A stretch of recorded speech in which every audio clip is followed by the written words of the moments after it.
Hi everyone and welcome to Cooper. We're excited to have you with us. My name is Courtney Durr and I'm an 8th grade special ed teacher here at Cooper, and I am also the 8th grade lead for Quest. So what I'm going to do today is talk to you a little bit about what Quest is, how it looks for the different grade levels, and give you a little bit of background information on what this initiative is at Cooper. So Quest is a year-long project. It focuses on creativity and critical thinking, which are portraits of a graduate that come from Fairfax County. And it's year-long, it's interdisciplinary, it's collaborative. The students work with each other, the teachers work with the students, and it really gives the kids a chance to do something outside of the curriculum that we're given. 8th grade focuses on global citizenship as well through service. They work with service learning. We've done this project for a couple of years. We've revised it, but last year was really successful, so we're continuing that again this year. So the Quest process. Overall, the students focus on the process more than the product. So in the beginning, they research a topic and submit a proposal based on what they would like their project to look like and what they think their process is going to look like throughout all of this. Throughout the project, they maintain a process log and just document their thinking, what went well, what didn't go well, what was successful, how things have changed. Then towards the end, they complete a final product, and that's going to look different for every student depending on the project that they do. And they also participate in a reflection about looking back at the beginning of their project and seeing, what changed, how did I grow, what did I learn from all of this. And then finally at the end, we have what we call the Quest Expo, and this is when every student puts on display their project, and they can showcase that final product that they have, they can showcase their reflection. We invite principals and people from the county and parents and people from the community to come in, and the kids really enjoy getting to sort of show off what they've worked on all year long. So in terms of Quest, we have 2 different quests depending on the grade level. So for 7th grade, we call it Curiosity Quest. And this is when the teachers create classes that revolve around critical and creative thinking. And the teachers have come up with some really great ideas about things that the students can work on that are a little bit outside of the program of studies that we're given. 7th grade meets more in the second semester, so in 3rd and 4th quarters. And overall, students end up spending about 8 hours with their Quest classes, so it's a little over a school day. Here are some of the examples of what students worked on last year. So the one class was known as Japanese Arts and Crafts, and the students worked to create 1,000 origami cranes that link together. And you can see that in the picture on the left. That's all the cranes that are tied together. And in the backgrounds, the students did different research and displayed that around the room. On the right, the students created a mural for our module unit out back. The walls are a little bare, and so two teachers decided to come together and paint a mural. So the students in that class really conceptualized the mural, thought about how much paint and materials they would need, and then finally created the mural that you can see there. We also did a native courtyard garden. So in the middle of our building was a courtyard, and it was kind of just sitting there and unused. And our wonderful librarian, Leslie Pasoltis, spearheaded this initiative. Students researched native plants to Virginia, chose the plants, planted them, and now it's a really beautiful space. The students love looking at it and going out, and there's benches and chairs, so we've started taking our classes out there as well to utilize the space. Another group was Zombie Apocalypse, so the students had to pick treats that they thought would help them survive a zombie apocalypse, and then they had to think about, how would that trait help me, how would that trait hurt me, and they had a lot of fun with this one. Other classes were Battle Greek Creation. Students recreated the Battle of Gallipoli.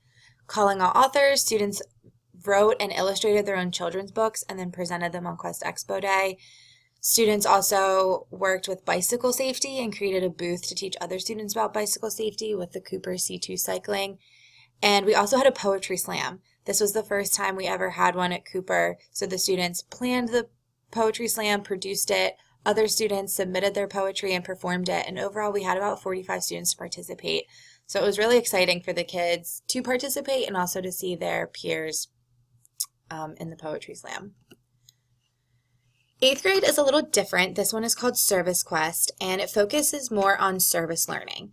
Eighth grade students have to complete a minimum of 15 service learning hours as part of the civics and economics curriculum in eighth grade. So students, we require that they complete 10 hours of service learning outside of the school day, and the other 5 hours are sort of in school working on their reflection and their research that goes into this project.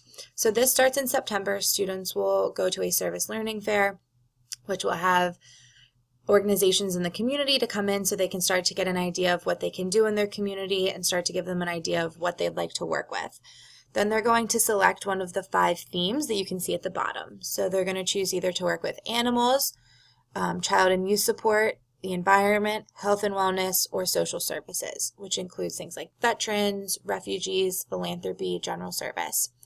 So once they've narrowed down a theme, then they research to identify a problem in their community and then identify the solution that they can bring in their community, and that's really how they determine their service learning hours from there. So they'll work on their service learning hours throughout the year, and then at the end they'll come back and they write a reflection based on what they've learned and then create a final product. So either a scrapbook, a video essay, a PSA, a YouTube channel, something tangible to make other people aware of the problem and the solution in their community. So last year we had a student work at Alternative House, which is in Fairfax County, and it works with homeless children and teenagers. And what he did was designed an office space. So he went into one of the rooms and figured out the best way to make sort of an office workspace for this, and wrote to IKEA and asked for donations for desks and chairs and things to get this office off the ground for the Alternative House. Another group of our students, they were orchestra students, planned and performed a concert for senior citizens at the Sunrise Senior Living community. Another student focused on endangered animals, and she realized that most of the endangered animals in Fairfax County come from a loss or a lack of habitat. So she went around to local community parks and cleaned up the parks so that some of these animals had a clean place to live. And another student created service learning opportunities for younger students. So she designed something for elementary school students, and they came together to make sandwiches, they made cards for veterans, and also created crafts out of recycled materials. So overall, these are some important dates to keep in mind, and we'll give you a timeline with all of these dates once we're back into the swing of things. But August 29th is our first teacher workday, and we'll have a 30-minute touch base then based on whichever quest you're working with. So if you're a 7th grade teacher, you'll be working with the Curiosity Quest. If you're an 8th grade teacher, you'll be working with Service Quest. And if you're an elective teacher that maybe teaches both grade levels, we'll assign you whichever grade level we'll have you working with, and we'll let you know. October 7th is another teacher workday. That's when we'll be here, but the students are off, and we'll have another 30-minute touch base as we get closer to these start dates and go over anything that we need to talk about. And then from November till March, this is when we really get into the meetings and the actual process of Quest. So we'll meet with students during QST. It's sort of a study hall embedded into our day. It's after the 3rd block of the day. 8th grade is going to start in November, and 7th grade will start in January. So there's different start dates, but it really won't affect the schedule in any way because they'll just be meeting during Quest.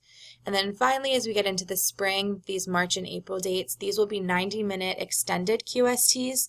This will be for both grade levels, and it will be time for students to work on their final product and to also work on their reflection. So if you have any questions in the meantime, feel free to reach out to Yabel Yankoski. She's the 7th grade lead. And again, I'm Courtney Durr. I'm the 8th grade lead. We'll be giving you much more information once we get back to work and as the meetings start. But if you have any questions in the meantime, feel free to ask. All right. Hopefully this clarified a little bit. And we're excited to have you here. Bye.